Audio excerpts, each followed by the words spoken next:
This is the making of ITN News with Dave Simmons.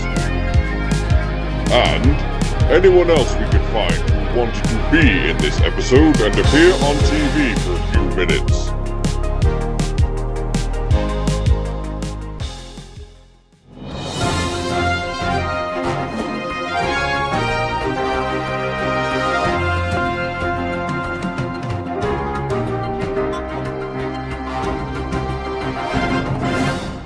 The ITN News Show.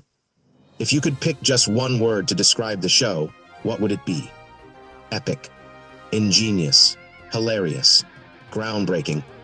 Or are you one of the idiots who describes it as boring, tedious, repetitive, cringe, or simply even, just not that funny? Good evening. I'm that really annoying AI voice that everybody uses all the time because they are incapable of independent thought and have no imagination. So it seems quite fitting then that I am here presenting tonight's episode. So, where should we begin? Well, let's go back to where it all began at the beginning of the start. Now imagine 7 bored teenage boys looking for a way to spend their evening. And this is where the magic happens for the first time. To become a nation, we must first have freedom. One of the boys has an idea to make a documentary-style news report about the building next door to them. How about you just tell us what you saw? Me? Yes, you.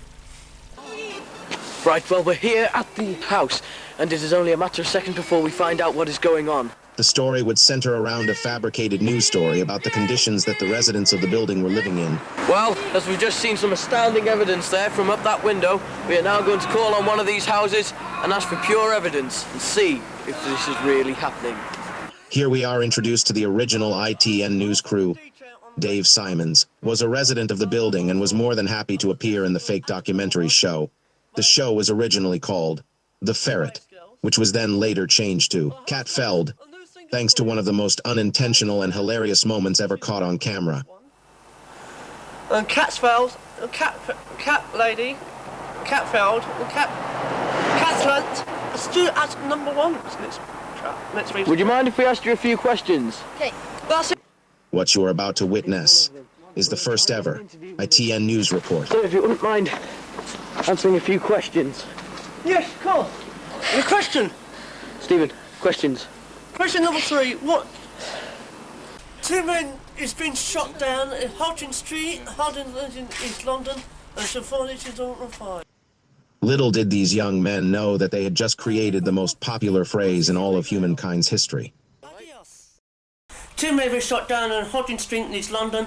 2 men were shot down on Hodgin Street in East London. 2 men were shot down on Hodgin Street on 2005. 2 men were shot down on Hodgin Street in East London last night. 2 men were shot down on Hodgin Street in East London last night. 2005. The 2 men were shot down in Hodging Street in London last night phrase would become a staple of the ITN news show, and as such, would feature in every episode. The remarkable thing is that Simmons was able to repeat this phrase perfectly every time. They say that true greatness comes along only once in a generation. Actually, nobody says that. I just made it up, but I thought it sounded really cool. And truly, this was greatness at its best. I just couldn't believe it. He was just so perfect for the role, in every way. I'd never seen anybody deliver with such confidence. So natural. It was incredible. You know? Like toast. This catapulted Simmons and the ITN news team into the public spotlight, and so the boys decided to continue to record more episodes of Cat Feld. But unfortunately, these episodes never made it to air due to the tapes being lost. After this initial episode of Cat Feld, we wouldn't see the ITN news team for another 20 years. The reason for this is that not long after making the first episode of Cat Feld, 2 of the boys, Dave Bills and Wayne Hole-ness Reeves, was sent to prison for 20 years for the killing of their friend Ashley. Dave has always vehemently denied having any involvement in Ashley's death. However, during questioning, Wayne is reported to have said, "I'm actually not bothered if he's dead or not. I never liked his fat, greasy pizza face anyway." A suspicious comment to make sure, but it is hardly an admission of guilt, although he did totally do it. Just look at that face. That's the face of a killer if I've ever seen one. and I should know, because I am one too. This event was actually captured on film by the ITN news team while they were making another documentary series called 4 Days Running. Are we still recording? The press have dubbed them the cattle market killers. Which seriously doesn't get the love that it deserves. It's a good film, for Pete's sake. Just go and watch it. While Dave and Wayne were imprisoned, many of the other members of the Catfeld team moved away, or got married, and became really boring people. So, what were the rest of the Catfeld team doing during this time?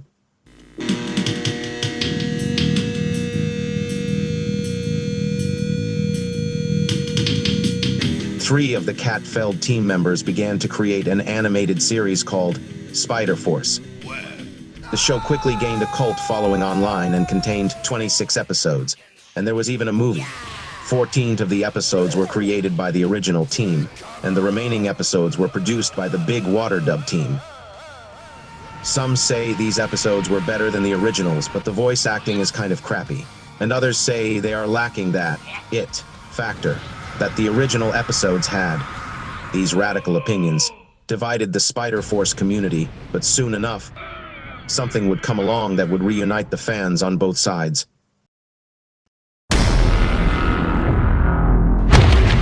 However, there were still some awesome members left. Once they were released from prison, Wayne, Hole-ness, and Dave Bills rejoined the other members of the ITN news team, known by this point as Bill Brothers Productions, went on to make the hugely successful blockbuster Robot Movie.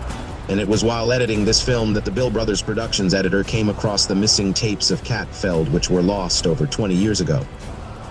The team at Bill Brothers Productions wasted no time in putting Catfeld into production. And just 4 years later, the first episode of Catfeld, which was now rebranded as ITN News for legal reasons, was released. Needless to say, it was immediately a smash hit, and at the time of this release is currently sitting at a mind-boggling 82 views.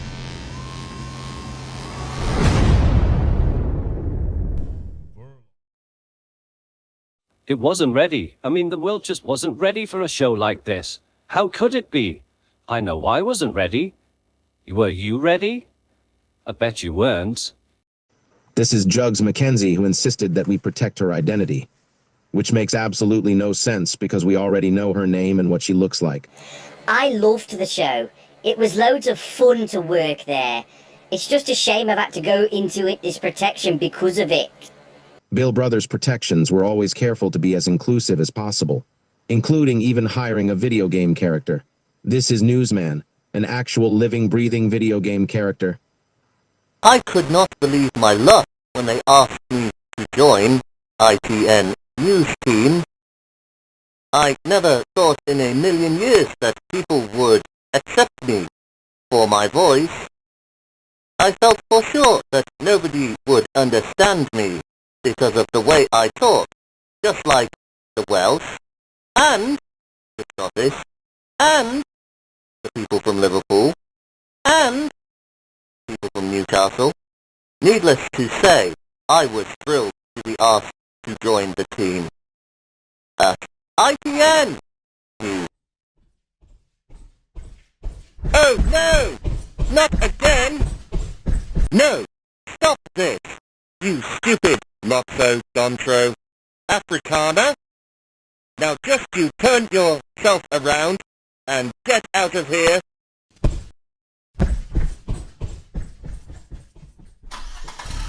No!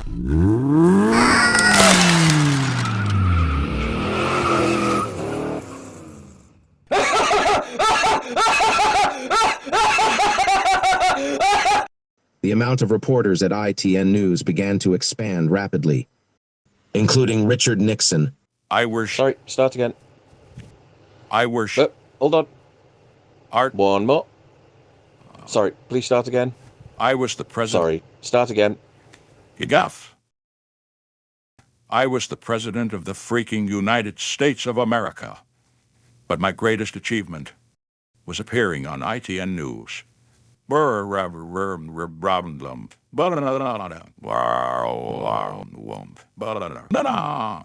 Gordon the Choo Train.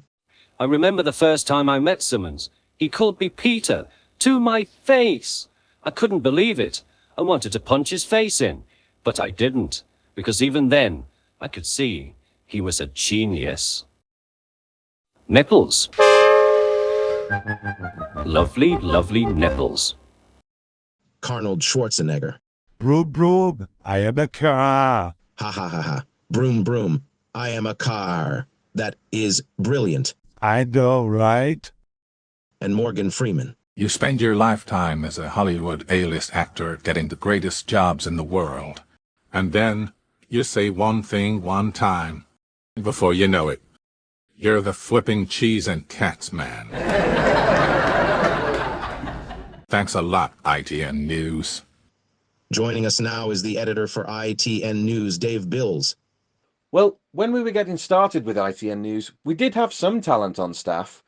There was Juggs Mc Kenzie, Wayne Hole-ness, Tom Bills, Stephen Bills, myself. I mean, obviously there was Simmons. And then, of course, there was Humphrey the toast expert.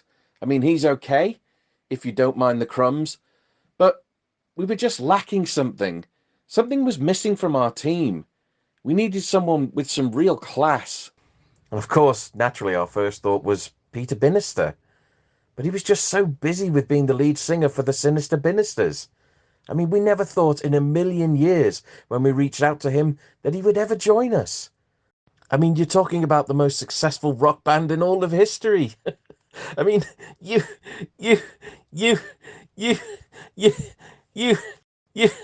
don't just leave something like that. Oh, hang on. No, that's not him. No, there he is. No, that's not him either. No, there he is. That's him. No, that's not him either, is it? No, it's him. It's that one? It's this one? It's that one again? Oh no, I was right the first time. It's him. That's him. Peter. Yes, I still remember quite vividly the day I got the phone call. I remember hanging up the phone to Simmons and just sitting back in my chair and just breathing, just taking it all in and really breathing for what felt like the first time in my entire life. I knew I'd reached an absolute pivotal moment in my career, in my life, and even in my marriage. And I wasn't even married yet. And I just remember thinking, this is it. I gathered all my stuff. I walked into my boss's office and I slapped him across the face with a very, very cold fish. I remember that quite distinctly. And I said to him, I am better than you. Profound words indeed.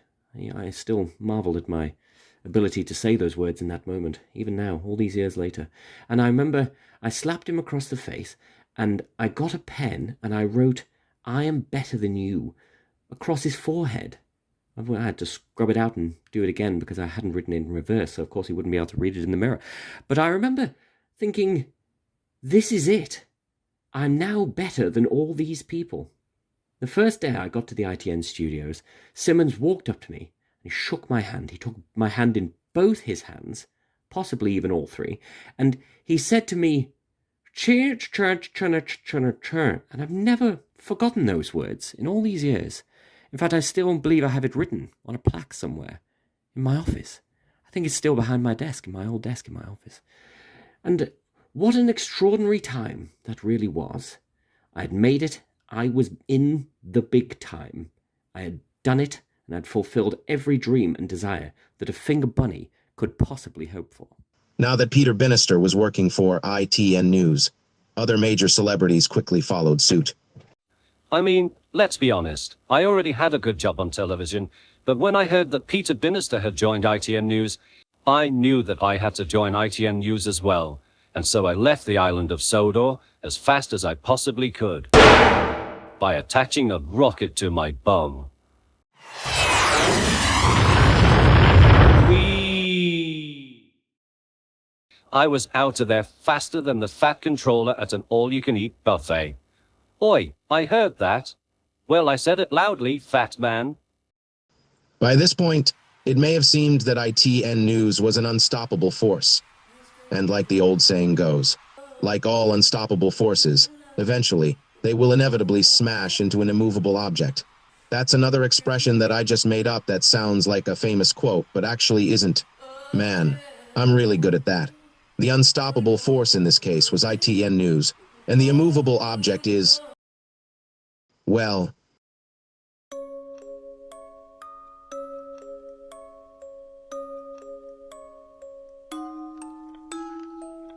most TV shows have their critics, but this being, whatever he or she is, was taking it to a whole other level. It started out as nothing more than a couple of nuisance pranks on the ITN News team. For example, he would send expired coupons to members of the news team. Then it escalated to mailing insulting letters to the staff at Bill Brothers Productions, or ringing the doorbell at the ITN studio and running away. But quickly, these antics escalated, and soon the evil Dr. Kwear Which made himself known in a big way by taking a huge dump by the entrance of the building. This latest act caused mayhem outside the studio, the results of which were inevitable. Oh, God!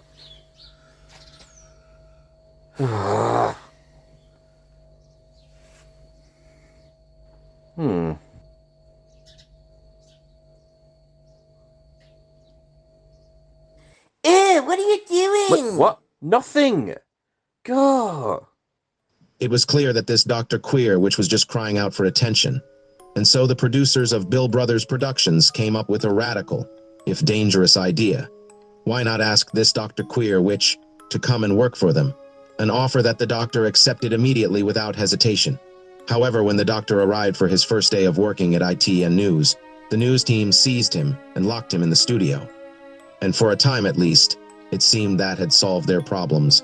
However, the doctor is a very resourceful being, and he was able to get messages out to the public via the title board at the bottom of the screen, saying things like, "Help me. I'm trapped inside the studio." These messages would be ignored by the public and the ITN News team, until one day, he finally managed to escape. Nobody had any idea how this happened, so they chose to simply ignore it. His meddling continued to make its way into the ITN News programs, but that is a story for another time. So, what does the future hold for ITN News? The show has gone from strength to strength during its time on the air, and the impact it has made on our society is undeniable. It has won many awards and gained critical acclaim. We have seen 2 of its musical numbers reach #1 in the music charts, with songs such as "I Need a Weirdo" and "A Perfect Dave." It has inspired a generation, and who knows what else it will inspire. Around 50% of everything I've said is true. I will leave it up to you to decide which parts are true and which parts are not. So, back to the first question I asked you in this ITN News special. If you could pick just one word to describe the show, what would it be? I guess that's a question that you will simply have to answer for yourself.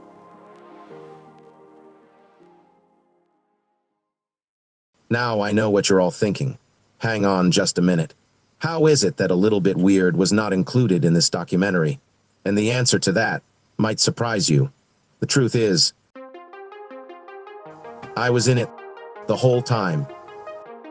Good night, idiots. Cheating.